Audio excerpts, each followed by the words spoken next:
The Fueled by Death guest. All right. All right, we'll start off nice and easy and talk about, your role here at Death Wish and how long you've been here. Well, I've been here since March of last year, so a little over a year. I do a little bit of everything in the warehouse. Literally a little bit of everything. Yeah. I've done every job in the warehouse, actually, now that I think about it. I've packed K-Cups. I've ran the Death Cup machine. I roast. I grind. I help on the Viking machine. A little bit of everything. Literally. Yeah. So When you got hired, what was the first job they had you do? I packed Death Cups Right next to 10 me. out of 10. Nice. And actually, there was Dustin. You had just transitioned over into that job. Yeah. With inventory, so there was 5 of us, I think, in the warehouse at the time. Yeah. And now there's like 13 of us. Wow. Yeah, it's a pretty fast grow. Yeah. And we're trying to get at least 4 more dudes in there. Yeah, we need like Yeah, 4 more people. at least just to cover the machines that exist under the Exactly. roof. Well, That's awesome. been the best part. Is, Yeah. the growth that we've had. The machines have come along with it, and obviously the machines are getting bigger, and then there's more opportunities because the machine opens from getting more of them. Right. So you've definitely, being here for over a year, I mean, you not only the growing with employees, but you must have seen the actual company growing. Like we're definitely pushing out more stuff. Yeah, definitely. We would, on a good day, I'd say probably get 30, 40 cases of Death Wish cups. Mhm. And now I'd say we probably hover around double of that, Wow. 80, 90 cups. and that's just on the death Cases cups. a day, yeah, and that's just Yeah. on Death Cups. Let alone now the Viking with the form fill weigh and seal is Pushing out Pumping out, 4,000 yeah, a day, pumping out 1-pounders like crazy. And then we got the dudes over there packing 5-pounders, and Yeah. that's pumping out an extra 400 units a day. And it's been the platforms, it's going everywhere. It seems like once we feel like we caught up with NFS, then it's Amazon, then it's some of the smaller jet orders. They never stop. So that's the Yeah. best part, That's exciting. Where do you see it going? I can't see anything but growth because that's all I've seen here, and that's where we're projecting. That's where Right. it seems like we're going. The numbers just continue to increase, and the expectations obviously continue to increase as well. But I mean, with the more people that we get and the more the numbers that they expect from production-wise, I don't see anywhere but up. Yeah, That's awesome. that's a nice thing to be a part of. Yeah, it's huge. I think we get 20,000 pounds a week out of the 2 roasters now. Yeah, Maybe a little over that. And, to go up from that. I think between the 2 roasters, you Would be guys awesome. are way up above 20. Yeah, that's just my safe Yeah. number. Yeah. I think Dave was roasting that on his own some I weeks. think, most of the time. Because, he hovers probably right around 18, 20 himself in a week. This is just my first week full-time roasting by myself with no assistance. So Yeah. How's that transition been? Actually, now roasting the beans. it took forever. Yeah. I started training to roast. Oh wow! I feel like maybe September of last year. Yeah. Oh, wow. And we got the new roaster. I can't even remember when this year. And Dave instantly got onto that, and I just saw the small roaster kind of sit there for a while. Right. And I itched, and I watched videos on YouTube, and I read the roast magazines that we get here. Yeah. Just did all the little things to try to prep myself for it. Now that I'm there, it's like, all right, cool. I think I know I'm ready, and then these little things, the little curveballs come, and you're like, oh shit. Right. What was I supposed to do at this point? So then I'm looking over at Dave, and I'm like, hey, listen, come over here real quick. But no, it's been nice. It's been a nice change. That's cool. So it's widely known that you're a big fan of, I think, spectator sports in general, right? Yeah. What would you have to say is your favorite spectator sport? I am a huge football fan. Football is probably what I dive into the most. Did that come when you were younger, or is that something new? Yeah, I mean, I've played football my whole life. What position? I play wide receiver and tight end. Uh-huh. Little bit of defensive end when I was younger because I was a bigger kid. Now I'm the smallest person in the group most of the time. Funny how that works. But yeah, I mean, when I was like 13-ish, 14, I started really caring about the stats and the legacies of the players. Yeah. And I started digging in to figure out how good these people were, because the media talks up certain guys that they want to push forward. Oh, totally, totally. And they build their characters or whatever, and the guy has marketability, so they run with it. Yeah. Right. So I started going, wait, is he really that good? Well, let me watch him. Let me look at his numbers. Yeah. Let me look at his stats compared to the legends that they're comparing him to, and then make my own assessment. How have you come up since you've been like paying attention? You feel like you got a good grip on it? Yeah, I feel like I'm a lot better than I was. Obviously, that was, like I said, I was 13 or 14. I'm 30 now, so. Yeah. You got 16, 17 years, Yeah. later, I scout players a lot better now. Yeah. The numbers don't come as easy because I feel like I have, a decade's worth of numbers stuck in my head. that Right. I'm still trying to remember, and then people bring it up, and I'm like, give me a second. You're running out of space. Yeah, but, Is there anything that particularly attracts you to football? What is it that like really ignites your passion for I like it? the nastiness of football. You like just the grind. Yeah, just I like giant dudes smashing into each other. See, a lot of people like the flashiness. They like the touchdowns. They like the the big hits, which is a big part of it. And the touchdowns, the big runs, the big catches. All of that's cool. It's nice for highlights and for the casual fan that wants to watch. But I care about like the guys in the trenches, the linemen. Yeah. Like you said, the big ugly guys that are just beating each other up. I didn't call them ugly. You didn't. I will. And I'm sure they're proud of that at that point. But, I do. I like the violence that's associated with it. Nice. I can relate as an MMA fan. Yeah. I can definitely relate to that. And that's same thing with me when it comes to MMA. Like a lot of people like the highlight knockouts and the amazing submissions, but I like it when a dude just smashes another dude up against the fence and just wears him down to nothing. And you could just slowly see his will. Yeah. That's how I see it going for me. If I were in that position, I'm not going to do like the amazing athletic flashy knockout. My thing would be to be a little bit more intelligent about it and try the where to do that dude out and not try to go for the flashy thing and use my brain a little bit more. I guess. I don't know. So you're a fan of the sport. I mean, the overall sport, which is awesome. But the obvious question is, who's your team? I'm going to preface this the way I preface it to everybody else. I'm a realist. Okay. And I'm a Cowboys fan. Oh, okay. I say those things together because a lot of people instantly go, oh, great. Yeah, he's a Cowboys fan, so he's delusional. I'm not. I'm a realist. I understand that every year we cannot win. Right. Every year we are not them boys. Right. It doesn't always work like that. And, yeah.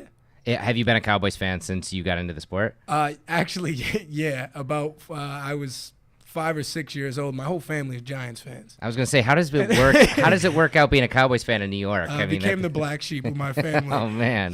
Yeah, my dad was huge into the Giants. We had Giants stuff all over the walls, and we watched the Cowboys Giants game one Sunday, and I just looked at him and I was like, I like that team. Oh no. And I think I might have broke his heart a bit, but yeah. So ever since then. So it wasn't like you weren't rebelling against your family. No. I didn't hate everybody. Yes. Yes, that's what it was. But a little bit, I guess, right? Subconsciously. But yeah, no, I've been a fan my whole life. I think fandom is about loyalty. Obviously, you have to agree with the decisions, but loyalty has a lot to do with it. Yeah, I agree with that. I mean, I'm a big baseball fan, and loyalty is something that you really hone in on from a team. I'm a Boston Red Sox fan. Okay, yeah, you have plenty of loyalty. Yeah, but I'm a lot like you with the sport. The big thing is when I tell people that I'm a Red Sox fan, they're like, "Well, you live in New York, and how is that?" And it's the constant Boston, New York Yankees rivalry and everything. And I'll tell you right now, some of my favorite players that ever played we're Yankees, Yeah. like straight up. And because I'm a fan of the game first and foremost, you know, and if it's going to be a good game and I have to sit there and watch the Yankees trounce my Red Sox, if it's a great game, I'm still going to enjoy it. Yeah. You know what I mean? I'll be loyal to my team and I'll feel bad that they lost so badly, but I'll be stoked that so-and-so, you know, hit 10 homers against them or whatever. And just to relate to that, like watching mixed martial arts, like I definitely have my favorite fighters. Right. And I don't mind seeing them lose if it was an awesome fight. I Right. don't care. Right. I don't care. I'm rooting for my dude, but I'm stoked if I got to see like a throwdown. Yeah. You know? You got to see that epic event. Like, Yeah. Exactly. And that's what I wanted. It's That's the whole entertainment. reason That's you why we're turned watching it in the first place, exactly. you know? And it's tough for most people when I say, like, I just like football. I'm a Cowboys fan, but I just like football too. Like, I can just watch the Jaguars and the Browns play. Right. And I'll have a great time and watch it. And everybody's like, why are you watching this? Well, because no one watches the Cleveland Browns right, game, man. but I enjoy it. I'm actually going to a Browns game this year. I'm going to the Browns Jaguars game. Okay, which okay, is nice. why I referenced it. Nice. Because people are like, why are you going to The that? tickets were cheap. No, they really are though. I was like, They basically pay you. They're like, please come watch our I was football like, squad. hey, I can get like front row for under $200. I'm going. I'll nice, see you later. nice, You know? nice. And that's professional football. So Yeah. doesn't matter if it's my team. I mean, Dallas comes to New York once a year. but Right, It's not the point. right. I just want to see the game. I want to see the professionals. And now at this point, I've gone so deep into scouting college football players and watching college football yeah. that I have a bit of a connection with everybody on almost every team because I said this guy was good and I said this guy was bad. Right. I said this guy was good and that guy was bad. So at almost every team, I'm like, I want this guy to do good. I want that guy to do bad. Nice. So I have a connection to every team now, I guess. So that leads it into this new. This is relatively new in the last decade. I didn't or hear whatever. about it. I'm sorry. You're going into something else. My bad. No, I think I am going into the Okay. same thing. Is the idea of the fantasy football league? Yeah. And you actually run the Death Wish Yeah, this year. warehouse fantasy football league. This correct? year I'll be running that. Yeah. All right, So all right. what's that mean? What's the you get to tell people like how's that go? No, it's actually a lot more babysitting than it's. Get your it picks in sounds this like- week. Yeah, Make sure like, your roster's right. Make sure you put your roster together because Yeah. if you text me Sunday morning and tell me this guy didn't go onto your team or you wanted to put this guy in, it's too late, and I'm not changing it for you. Right. It's a lot of being the bad guy. Yeah. Because people will call you Sunday after a guy has a monster game and they're like, oh man, but I wanted to put him in, but I was like, and they give you these crazy excuses. Right. I've done it for like 5 years now with my friends.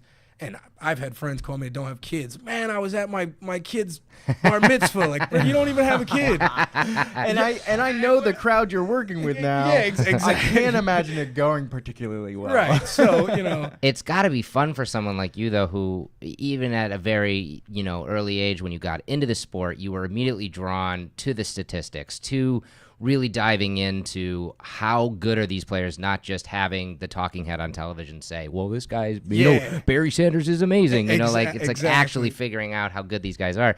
So that must be really fun for you to be able to translate to creating your own team and kind of like moving through the season that way. It is. I have lots of fun with trying to make, like, in my own head, I go, what if they traded this guy to this team? Right. Or if they picked up this free agent, he could do this possibly for them for, Yeah. So it's nice to try to put a spin on what's happening during the season. I have about 5 really close friends that will call me on a regular basis that I play fantasy with, and they will call me and say, hey, should I start this guy or that guy? Oh, so and they know you're I- like a guru. They that know I'll go be to. they know I'll be nice enough to say, like, I'll be honest. I won't lie to them. Unless you got money on the line, and they're like, no, you put the bad guy in So there. wait, how's that work when you're managing the fantasy league? Are you allowed to have a team of your own? Yeah. So you have wait. a team, but you can't, like, I can't just cheat. I mean, obviously you would be able to see my Right. team. So once a game starts, if a guy on my bench has 22 points and then, an hour later you see him in my starting lineup, I've Yeah. cheated, But you have to be non-biased about it. Yeah, well, yeah, of course. You do, but again, and I don't know if you know this, Dustin. I know a little bit about this because I don't have know some anything friends about it. I have some friends that do fantasy football too. It's not that you just get to start out the season and basically pick your team. You go through a draft. Like if you everybody in the office here will, whoever's going to be doing fantasy football, put their money on the table, and then they'll have a draft, right? And you do the draft where you guys are all sitting down together, or do you do it just online? This year we are going to do it all together. I think we're going to pick a local bar somewhere. Yeah. And oh boy. And just like the normal exactly. draft, I want to be there just for that, right? Just like the normal draft, everybody gets a number, and then first round goes, and like when it comes to your turn, you look at the list of players that are still available, and you obviously have the players you want to try to pick the best one. Right, you want to pick, but I mean somebody else might pick that player, so you have to go into a draft. So it's like, playing flag football as a kid and you have the team captains. Definitely. It's your turn to pick now. Definitely, but you have to be sitting there and go, okay, I really want to pick Dustin on my team, but if somebody else picks Dustin, I'm going to get Anthony then next. You have to have your plan B and your plan C in your head. So I've been a fly on the wall for a couple of those, and they get crazy. There's a lot that goes into it. I hear John just losing his shit. I want to. Well, there's a lot that goes into it just because of there's bye weeks, and you only have a certain amount of people on your roster. Yeah, and then you start to wonder whether or not you grab 2 wide receivers and they both have the same bye week. Yeah. So are you set up well enough for when those 2 guys can't play, that you have 2 guys on your bench that are going to be able to give you points to win that week? Yeah. So, until you can get your studs back. It gets really. It's like a bit of a video strategy. game. It's crazy. Yeah. I hear Eric does pretty well at these. Eric does pretty well. What is it that Eric has that gives him the leg up? You think? Luck. As a guess. Yeah. You think Gotta be he luck. does have a lot of stupid luck. A lot really of does. fantasy football though is luck. Like you can have the greatest team on paper and be like, yeah, this is amazing. I have everybody that everybody wanted first pick. Right. Yeah. At all, 11 positions or whatever, and then 3 of those guys give you a 0. Yeah. Or one of them gets hurt. Yeah, gets you or 2 week points, 1, or- like your quarterback breaks his arm and is out for the entire season. It's like, well, crap. And now your team that like shouldn't have lost a game all year is now like 2-12 at the end of the year. I notice our productivity just kind of drops off to nothing. During fantasy football. That's all they talk about. There's a lot more shit talking. Oh my god! Between Kane and Eric, those 2 guys. Oh my god, it never ends. It's like verbal ping pong. It's great because I remember, speaking of video games, actually, I remember when Madden, the video game, started coming out, and I loved that shit as a kid. I always thought it was as a kid. I always thought it was great because there was always the option where you could make the all Madden team, and you could literally just make this mishmash of all the best characters ever, and then you would destroy. You would go to the Super Bowl and win 174-0, Exactly. because you just have all the all-stars, which was a lot of fun. And somebody figured out, hey, we could actually do this, and bet on it and make a thing out of it. And now it is literally in every single sport. There is fantasy baseball. There's fantasy tennis. There's fantasy NASCAR. There's fantasy mixed martial arts. There's fantasy mixed martial arts. It's crazy And how daily. it's crazy how that kind of culture has created this monster. Like Vegas is loving it. It's like there's like this whole new resurgence of gambling out there now. It's pretty neat. That's what I was gonna say. That's I have a feeling that's like just the gambling resurgence in a different form. Like people have found a different way to gamble. Right. It doesn't make them feel bad about themselves. Yeah. You know what I mean? Like I'm not just gonna go put $100 on this football team because I know the Browns are gonna lose every week. I'm not gonna go put $100 on them. But what I will do is I'll take one guy from the Browns because he's pretty good. Yeah. Mix him with a bunch of these other guys, throw some money on it, and when that loses, I won't feel as bad. Yeah. Right. You're more personally invested. You feel like you have some say in it. Yeah. Yeah, that's pretty cool. It makes it, again, I think it makes it, like, getting back to what we were talking about, like, liking the sport as an overall thing, it makes people who might have started out as a pigeonhole, like you said, your family was just nothing but Giants, and there are a lot of people who it's like, this is my team, and His that's family was Giants. and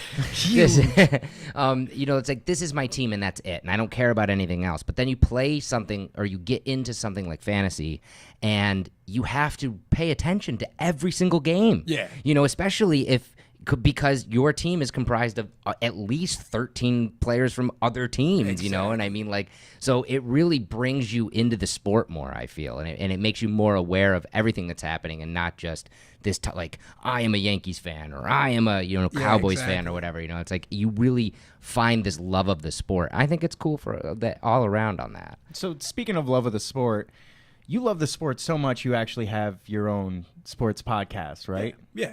Hey, can you talk about that a little bit? Yeah, I can. I host a sports podcast with a friend of mine, Steve Meyer. It's called Superior Sports Talk Radio. All right.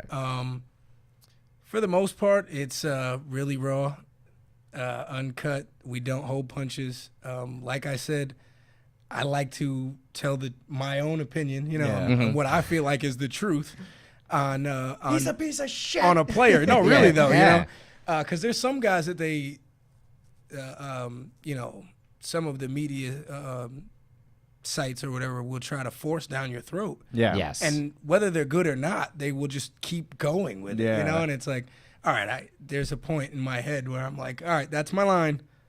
Once they get to here, So that's when I start firing off. And right. Do you think you started the podcast maybe because there was something not being said out in the media? Yeah, there was. I remember the thought of starting the podcast. I actually did a YouTube video about football 101, and the basics of what football actually is and how it's a violent sport, and it's not for weak-hearted people. It's not for people with soft psyches or anything like that. It's a vicious, brutal game.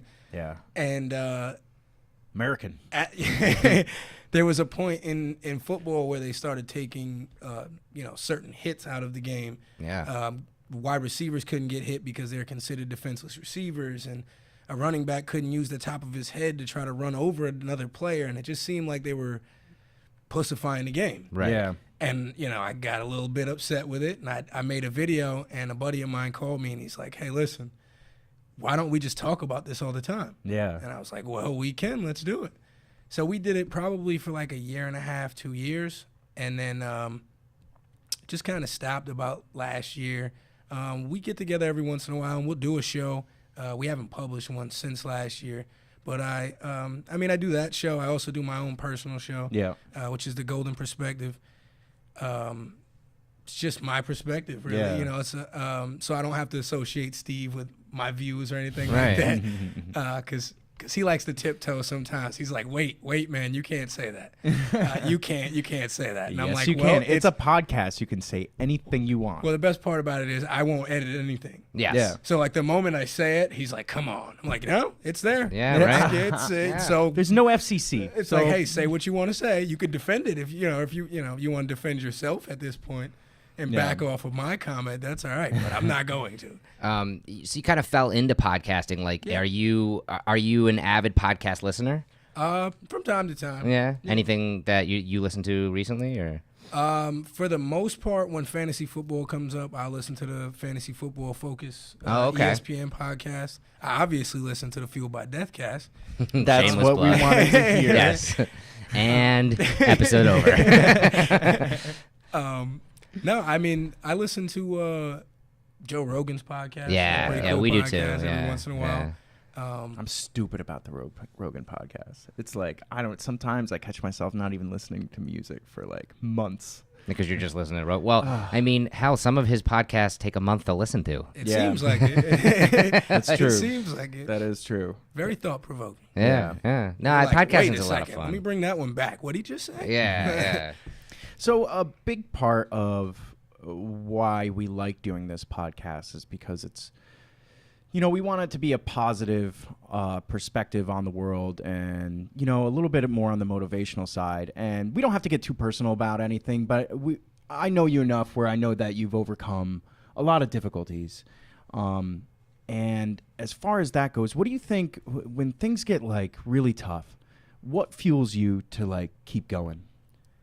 I found out last year that it was work. For a while, it was just kind of being by myself and being in my own brain. Yeah. When I was younger, that's what normally would work. Yeah. And as I got older, I lost my sister last year Yeah. in April. and it hit me like a brick wall. I had no answers. I was in my own head, and I couldn't get out of my own head. I couldn't get away from anything, and I got fueled by Death Wish. Literally by being here and just coming into work and working. And you work so hard, dude. You're here all the time. Thank you. We all notice. It doesn't go unnoticed. And, period. the people that I work with, I think, realized that I was in a funk. And, we're like, hey, we're just going to give him his time, you know, let him do what he does. And then as I opened up more, I think people kind of started to pry a little bit more. Yeah. And, I kind of came out of my shell. And rarely, though, work is, when times get hard, I'm like, I'm just going to work. Sometimes you just need something to put my head down. To subdue your conscious mind so your subconscious mind can do the healing work. Yeah. Because if you're too conscious about a tragedy, it can really get to you. And that's why I think, sometimes antidepressants are successful, is because it's just taking away your conscious mind away from the tragedy. But I think there's other ways to do that. Yeah. And, some people find it through working out. Some people find it through Jesus. Some people find it through just straight up working like you do. Yeah. And I'm right there with you. When I first started here, I was dealing with some shit, and it was nice to just take away my subconscious mind so my subconscious mind could heal. So, and then before I knew it, I was a dude again, and I was back to myself. And, I got, I had the pleasure of, being here with you. I can honestly say as a friend, we vibe really well. Yeah. And, when you first got here and it was like, man, that sucks. And we all just wanted to be there for you, but also didn't really know you enough to get too personal. I was still new. The only thing we could do is give you space and be there for when you need it. And it's so nice to see you on the production side. Like, you're kicking ass over there, but not only that, you got John over there, and you guys seem like your best buds. Yeah, and the whole team over there seems like a family, almost reminiscent to when I was reminds me a lot of when I was a snowboard instructor, and we had I don't know, there was 20 of us dudes, and it was me, one other dude, and two other dudes. We bunch of dudes. Yeah, me and two other dudes who I'm still friends with to this day. Taught all the instructors how to teach, and we ran the crew. But it was a big family, and it was so nice to just. It's so nice to have that community. It's awesome to come into that at work. It's amazing. When you come in and everybody knows, they can see it on your face. You all right? Something's wrong. You know what I mean? Let's talk.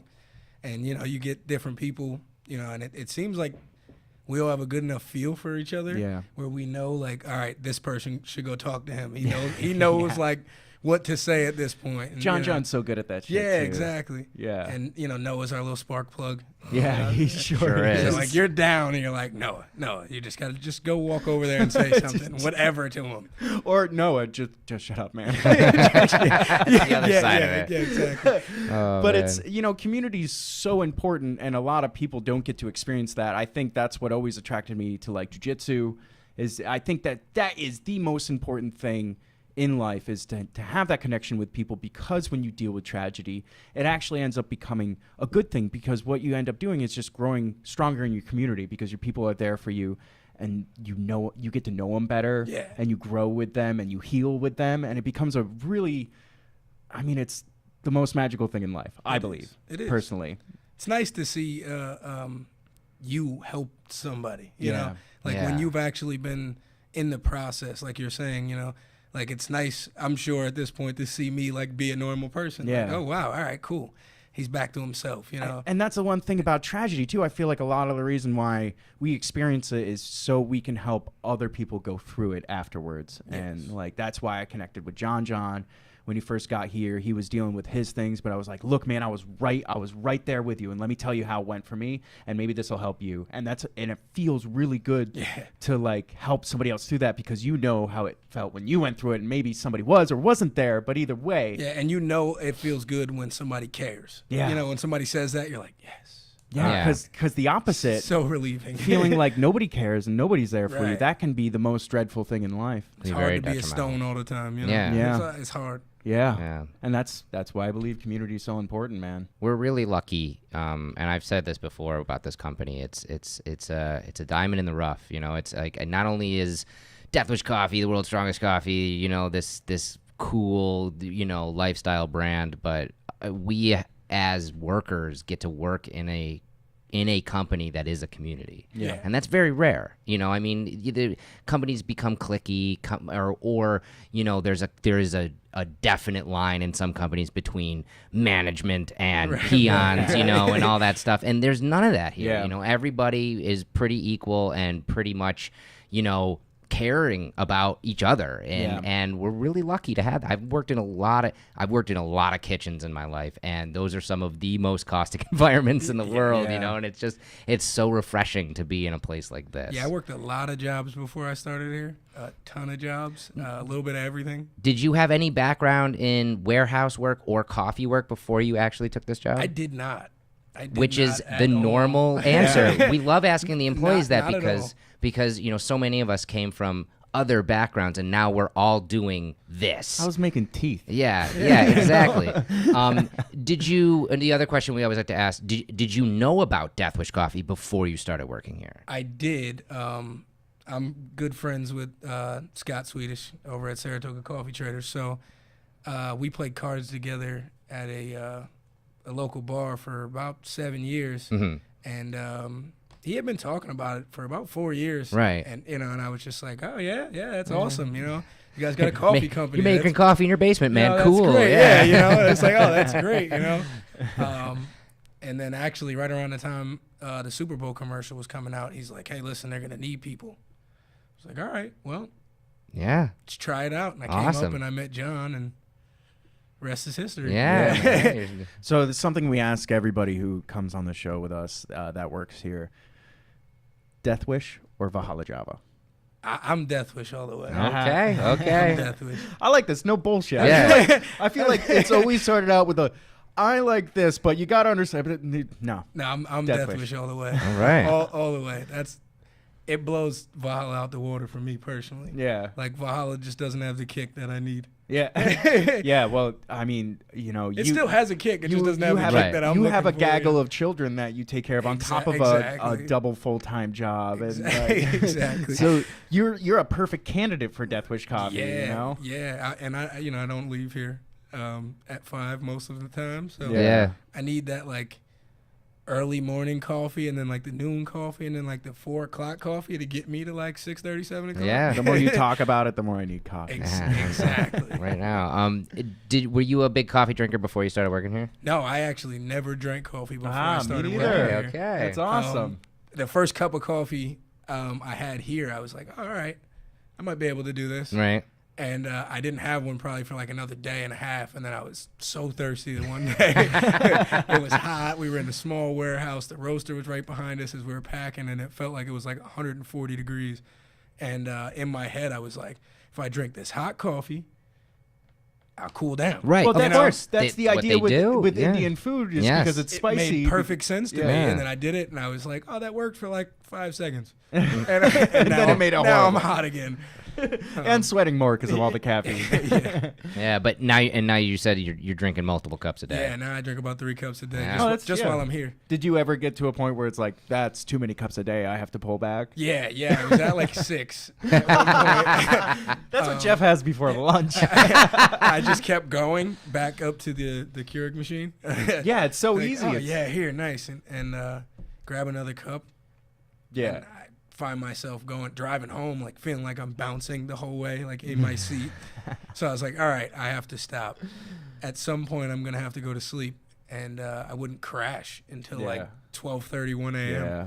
And be back here at 7. So Just set up a cot. I had to stop myself at some point. Yeah, I think we all hit that at some point. Yeah. I've said it 1,000 times and I'll say it again. Too much caffeine is an occupational hazard here. Yeah, definitely. And it's everywhere. You get the cold brew. So if you Yeah. don't The want chocolate coffee, comes yeah, in. the Yeah. chocolate. Over with the Oh chocolate. man, it's all right. coming. Oh God, you just that's good. And you don't realize you just had 2 cups of coffee and a cold brew and maybe And a box of chocolate. maybe an alcoholic beverage with coffee in it Yeah. too. Yeah, there's Those are just kicking like around it's every now and just- again. every corner you turn, it's just pow caffeine, pow caffeine, pow caffeine. Gets Yeah. ridiculous around here. So we kind of touched upon this earlier, but I kind of want to pick your brain a little bit about. We always wonder where this company's going to go because one of the cool things about Death Wish is we're fearless about trying new things and getting into new avenues. And I kind of want to ask you, one place that we really haven't touched upon, and maybe you would have an idea of how we can get into it, is the sports community. How do you think Death Wish should start to branch into that community? That's a tough one. To get in the sports world, would work, obviously, because you have the athletes that are waking up extra early to work out and doing their, doing their things. How I feel and I know you guys do the bulletproof or death proof. Yeah. And I know we'll bleep out the bulletproof. And I know a lot of athletes are starting to partake in that. So I think that would probably be the best avenue. It's death proof, yeah. Cold brew probably wouldn't work out too well. Like mid-practice, you're trying to drink a cold brew. Right. Probably wouldn't go too well getting hit by like a 250-pound guy after drinking one of those. But definitely a morning thing, to get them going. Really start the day off on the right step or on the right side of things. But that's a tough one. Because it is an avenue that I mean, when I've posed this before to some of the team, the immediate thing that people think of, because of the branding is extreme sports. Yeah, I mean, like getting into the snowboarders and the skateboarders and the motocross, because those guys are breaking their bones every day and they need a skull and crossbones. They have a death wish. Yeah, exactly. Right. I mean, it fits in. You laugh about it, but it's that's so really on what it brand. is. Yeah. But I feel you're right. I never even thought about it like that. But I mean, obviously, the football player, let's say with football, like the football player, when they're at practice or when they're running drills or stuff, they're not going to want a cup of coffee. They're going to want something with electrolytes, something, to keep their body moving. But definitely in the morning, I think death proof is definitely the way to go, because they need that fat. Yeah. They need that stuff to help them, and Death Wish coffee can wake them up with it. Yeah, and I'm sure a lot of them are on the ketogenic train at this point of just like, for performance wise, and that's with the MCT oil and that kind of stuff, right? They have the top, nutritionists, etc. So they're on that. Yeah, that's what we got to do. We got to get in with the nutritionists and get the nutritionists to go. Death Wish coffee is what you need, and then all of the trainers and nutritionists. Yeah, that's a great idea. I love it. That's how you creep into sports. That's awesome. Kicking the door. It's really a good idea. I think we might actually. Awesome. You heard it here first. Run with that one. Awesome. I gotta make a couple emails and a podcast. Awesome. So before we leave you back to the roasting world of Death Wish, is there any avenue that people can follow you on social media, or is there anything? Do you social media? Any shout outs or? I'm not really on social media a lot. Good for you. I do use Twitter time and again. All right. That's at JR Goldston. Okay. Also at Stay Superior, the number 1. And that's the podcast, right? Podcast. Okay. Where can we find the podcast? Twitter. The podcast is on Spreaker.com. Okay. And Spreaker.com /Superior Sports Talk Radio. Awesome. I'll put a link right here. And yeah. It doesn't. It's not there yet, but it will be right there. That's how to find that, and they're coming soon, because football actually training camp for most teams just started today. Yep. Yeah. Friday the 21st. Crazy. So. It's crazy to think about. Like, I swear to God, yesterday was April. I swear to God, and now it's like we're talking about football already. Fast. Yeah, it's crazy. Yeah, it is nuts. It's so when does fantasy football kick off? Fantasy football. Like, when are you going to do the draft? We will do the draft the 31st of August. So you got a month away. Yeah, preseason week 4 is a Thursday. Every team plays on that day. The last week of preseason before they get a week off before the start of the regular season. So we'll draft then, so everybody can avoid injuries. And you have enough time to get the stats, from preseason and everything. Yeah. Barring any injuries, who's your first pick? He's gonna say it out loud. Wow, that's a tough one. David Johnson. Okay. Is the Arizona Cardinals running back. Nice. All right. Well, I hope you get him. You and me both. Yeah. I need a top 3 pick for that. But yeah, I definitely hope so. Awesome. Nice. All right. Cheers, man. Thank you very much. That was awesome. Yeah. Thanks a lot for being on the podcast, man. Thanks for having me. I'm going to go drink some coffee.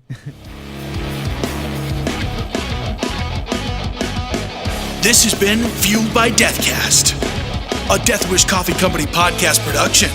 Thanks for listening.